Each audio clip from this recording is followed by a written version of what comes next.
ইরানের জন্য দান সামগ্রী পাঠাচ্ছে ভারতের কাশ্মীরের মানুষ। গয়না থেকে শুরু করে খাদ্য সামগ্রী সব পাঠানো হচ্ছে। ইরান স্বাগত জানিয়েছে এই উদ্যোগকে। ইরানে ক্ষতিগ্রস্তদের জন্য দান করছেন ভারতের কাশ্মীরিরা। আমেরিকা ও ইসরায়েল এই যুদ্ধে ইরানের যত শিশুকে অনাথ করেছে বা যাদের বাড়িঘর ভাঙচুর করেছে তাদের পাশে দাঁড়ালেন কাশ্মীরের মানুষ। শুধুমাত্র মুসলিমরা নন, সাহায্যের হাত বাড়িয়েছেন হিন্দুরাও। কেউ কপারের থালা, ঘটি, বাটি পাঠাচ্ছেন।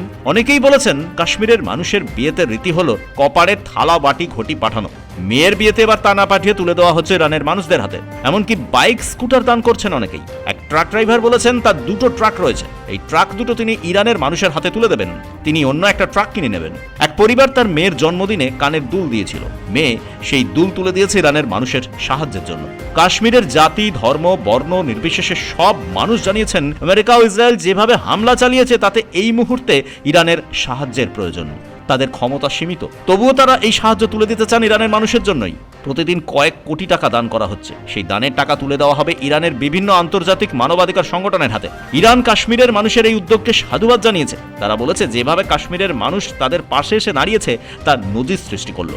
বিশ্বের সব দেশের মানুষ যদি এভাবে ইরানের পাশে দাঁড়ায় তাহলে ইরানের মানুষ দ্রুত ঘুরে দাঁড়াবে। ব্যুরো রিপোর্ট, পূবের কলম ডিজিটাল।